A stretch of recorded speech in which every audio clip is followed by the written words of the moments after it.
Mario Joseph, bienvenue à l'émission Changer de voix. Merci d'être avec nous aujourd'hui.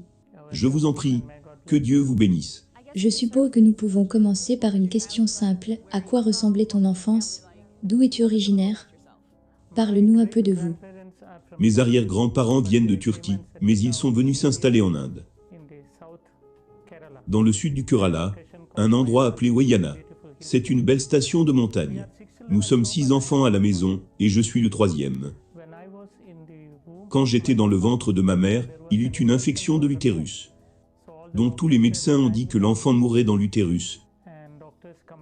Et les médecins forçaient ma mère à avorter l'enfant. Mais elle est très dévouée à Allah, Dieu. Donc elle n'a pas accepté le conseil d'aucune personne. Elle a prié Allah en disant, « Allah, la vie t'appartient. Je sais que tu peux donner la vie. Si tu donnes la vie à ce bébé, je te dédierai ce bébé. » C'était son offrande ou une reddition. Et miraculeusement je suis né, pensant que je mourrais dans l'utérus. Parce que j'ai été dédié à Dieu, mes parents ne m'ont pas envoyé à l'école. Donc mon enfance fut très mauvaise, parce que quand mes frères, sœurs et voisins allaient tous à l'école, je n'avais pas la liberté d'y aller, parce que j'appartenais à Dieu. Et à l'âge de 8 ans, ils m'ont envoyé dans un collège arabo-musulman, pour faire de moi un musulman Molana. Donc jusqu'à 8, si vous me demandez, je ne me rappelle pas de toutes les choses, mais je me souviens entre 5 et 8 de certains de ces choses. Donc mon enfance n'était pas très heureuse, parce que c'était contre mon souhait.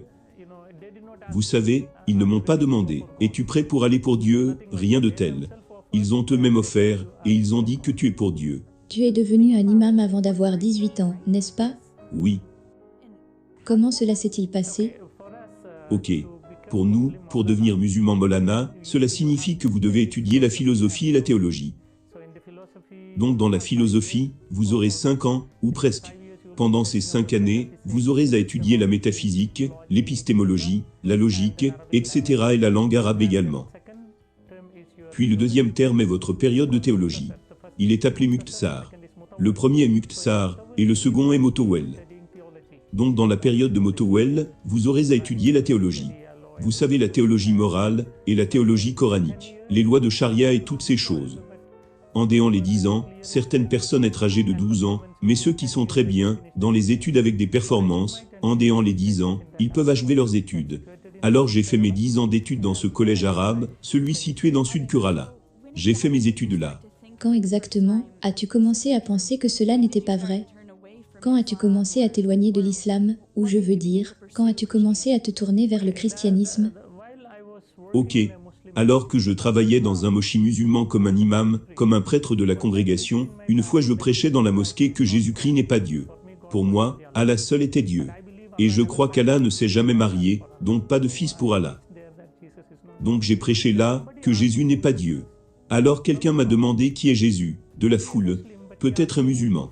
Mais il m'a demandé qui est Jésus, je prêchais qu'il n'est pas Dieu, mais la question est, qui est-il? Pour savoir qui il est, j'ai relu encore une fois le Coran entièrement. 114 chapitres, 6666 versets du Coran. Quand je l'ai lu, le nom du prophète Mohammed, je l'ai trouvé dans le Coran dans 4 endroits. Mais le nom de Jésus, je l'ai trouvé dans 25 endroits. Donc j'étais un peu confus. Pourquoi le Coran donne plus de préférence à Jésus? Et la deuxième chose, je ne pouvais pas trouver le nom d'une femme dans le Coran.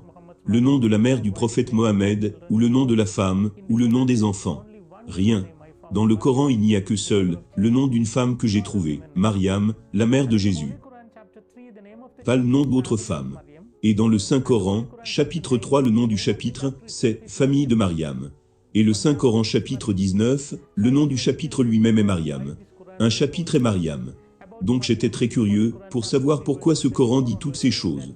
À propos de Mariam, le Saint-Coran chapitre 3 verset 34 et suivant, dit que Marie est née, sans le péché ordinaire. Elle n'a jamais commis aucun péché dans sa vie. Elle était toujours vierge. Coran chapitre 50 verset 23 dit qu'elle est allée au ciel dans son corps physique. Même l'Assomption est écrite dans le Saint-Coran. Puis à propos de Jésus, quand je lis chapitre 3 verset 45 à 55, il y a 10 points que le Coran fait à propos de Jésus. La première chose que le Coran dit, le mot arabe qui signifie la parole de Dieu, et la deuxième chose Ruhollah qui signifie esprit de Dieu, et le troisième est Issa qui signifie Jésus-Christ. Donc le Coran donne au nom de Jésus, la parole de Dieu, l'Esprit de Dieu, Jésus-Christ. Puis le Coran dit que Jésus a parlé quand il était très petit. 2 jours après sa naissance, il a commencé à parler. Le Coran dit que Jésus a créé un oiseau vivant avec de la boue. Il a pris de la boue, a formé un oiseau. Quand il a respiré dessus, c'est devenu un oiseau vivant. Donc j'ai pensé, il peut donner la vie. Il donne la vie à cette argile de boue. Et puis le Coran dit que Jésus a guéri un homme né aveugle, et un homme avec la lèpre, etc. Curieusement, le Coran dit que Jésus donne la vie aux morts. Jésus est allé au ciel. Il est toujours vivant, et il reviendra. Quand j'ai vu toutes ces choses dans le Coran, ma pensée était que dit le Coran à propos de Mohammed. Vous savez, selon le Coran, le prophète Mohammed n'est pas la parole de Dieu, pas l'esprit de Dieu. N'a jamais parlé quand il était âgé de 2 jours. N'a jamais créé un oiseau avec de la boue. N'a guéri aucun malade. N'a jamais ressuscité de mort. Il est lui-même mort, et selon l'islam, il n'est pas vivant, et il ne reviendra pas. Donc il y a beaucoup de différences entre ces 2 prophètes. Je n'appelais pas Jésus comme Dieu. Vous savez que mon idée était qu'il était un prophète, mais il est un prophète plus grand que Mohammed. Donc un jour je suis allé voir mon professeur, celui qui m'a enseigné pendant 10 ans au collège arabe, et je lui ai demandé, « Professeur, comment Dieu a créé l'univers ?» Et il a dit que Dieu a créé l'univers par la parole. Par la parole. Puis ma question fut, la parole est créateur ou création? Clairement. Ma question est, la parole de Dieu est créateur ou création? Le Coran dit que Jésus est la parole de Dieu. Si mon professeur répond que la parole de Dieu est créateur, cela signifie que Jésus est créateur. Donc les musulmans devraient devenir chrétiens. Supposons qu'ils répondent que la parole est création, il sera piégé. Vous savez pourquoi? Il a dit que toutes choses furent créées par la parole. Suppose qu'ils disent que la parole est création, alors comment Dieu a-t-il créé le monde? Donc il ne pouvait pas dire que la parole est créateur, il ne pouvait pas dire que la parole est création. Donc il fut assez en colère, il m'a poussé hors de la salle et a dit, « La parole n'est pas le créateur, ni la création. Sors d'ici. » Ils disent que la parole est création. Ils essaient de prouver. Ils disent que la parole n'est pas le créateur, n'est pas la création. Mais pas Dieu, pas Dieu. Pas le créateur, pas la création. Donc pas Dieu, et également pas la création. Aussi qu'ils ne sont pas égaux avec Dieu, c'est tout leur problème. Donc quand il a dit ça, j'ai dit à mon professeur, la parole n'est pas le créateur, pas la création, c'est pourquoi les chrétiens disent que la parole est fils de Dieu. Puis il m'a dit, s'il y avait un fils pour Dieu, je dois lui montrer la femme de Dieu. Sans aucune femme, aucune chance d'avoir un fils. Alors j'ai montré une partie du Coran. Le Coran dit que Dieu peut voir sans les yeux. Dieu peut parler sans la langue. Dieu peut entendre sans les oreilles. C'est écrit dans le Coran, j'ai dit, si c'est le cas, il peut avoir un fils sans une femme. Donc là nous avons eu une énorme argumentation. J'ai pris mon Coran, je l'ai gardé sur ma poitrine, et j'ai dit, Allah, dis-moi ce que je devrais faire, parce que ton Coran dit que Jésus est toujours vivant, et que Mohammed n'est plus. Dis-moi qui devrais-je accepter? Après ma prière j'ai ouvert le Coran. Quand j'ai ouvert le Coran, j'ai vu le chapitre 10 verset 94. Vous savez ce que dit le Coran?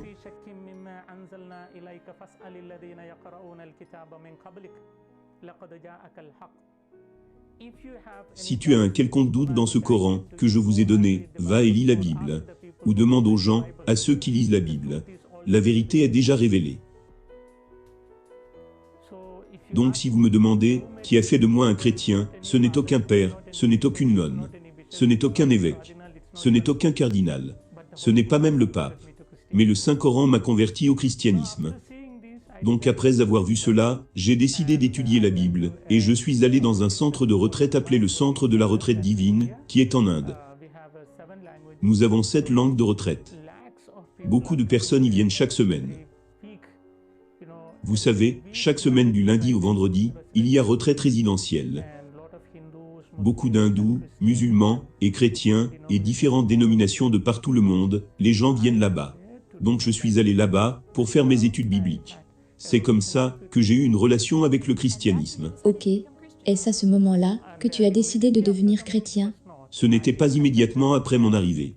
J'ai assisté premièrement à une retraite, et je n'étais pas très heureux. J'avais moins de 19 ans, pas encore. J'ai terminé mes études, et je travaillais dans un collège arabe. Plutôt, je travaillais dans une mouchi. Donc j'avais moins de 19, et alors que je faisais mes études bibliques, il y a eu beaucoup de points qui m'ont touché dans la Bible. Le premier jour, le Père a lu Jean chapitre 1 verset 1. Au commencement était la parole. La parole était avec Dieu. La parole était Dieu. La parole est devenue chair. Donc mon Saint Coran dit que Jésus est la parole de Dieu. Maintenant la Sainte Bible dit aussi que Jésus est la parole de Dieu. Donc j'ai trouvé les deux, très similaires. Et j'étais heureux de savoir que j'ai besoin du Coran, et j'ai besoin de la Bible. Tous les deux. J'étais dans l'humeur qu'un jour je peux devenir chrétien, un autre jour musulman. Un autre jour chrétien, ainsi de suite. Que j'ai besoin des deux. Pendant que j'y pensais, une autre parole que j'ai entendue c'était Jean chapitre 1 verset 12. C'était une telle parole d'amour pour moi. Parce qu'il est écrit dans la Bible que si une personne accepte Jésus, Jésus lui donnera le pouvoir de devenir enfant de Dieu. Vous savez, dans tous les versets du Coran, Allah appelle les êtres humains esclaves, et Allah est le maître. Le maître ne peut pas aimer l'esclave. L'esclave ne peut pas aimer le maître. Je n'aime pas être appelé esclave par quelqu'un. Le Coran dit que vous êtes esclave. Mais quand j'ai entendu Jean chapitre 1 verset 12, qui dit « Si vous croyez en Jésus, Jésus vous donnera le pouvoir de devenir enfant de Dieu. » Immédiatement j'ai dit « J'ai besoin de Jésus, parce que je veux être un enfant de Dieu. » De là j'ai commencé à appeler mon Dieu « Papa ». Jusque-là je ne savais pas que je pouvais appeler Dieu « Papa ». Vous savez, Jésus a enseigné la prière en langue araméenne. Notre Père qui est aux cieux. En langue arabe, Aboun signifie « Notre Père ». Et si vous me demandez, je ne peux pas exprimer ma joie chaque fois que j'appelle Dieu « Mon Père ». Chaque fois que j'appelle Dieu « Père ».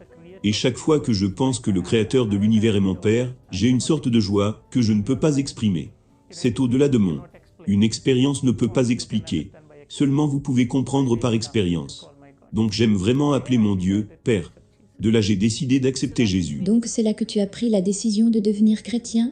Oui. Et l'as-tu dit à ta famille? Non. J'étais resté au centre divin. Et beaucoup d'autres points ont touché ma vie. Et j'ai décidé de devenir chrétien.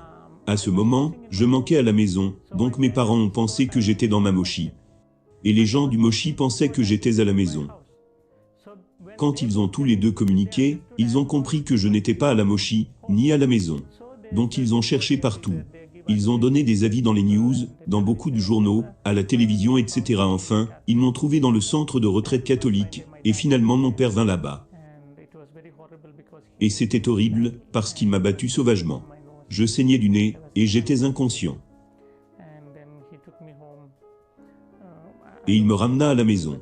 Je ne sais pas comment il m'a pris, mais d'une façon ou d'une autre, il me ramena à la maison. J'étais inconscient. Quand j'ai repris conscience, j'étais dans une petite pièce sans aucun vêtement. J'étais complètement nu. Et mes mains et mes jambes étaient enchaînées avec un cerf.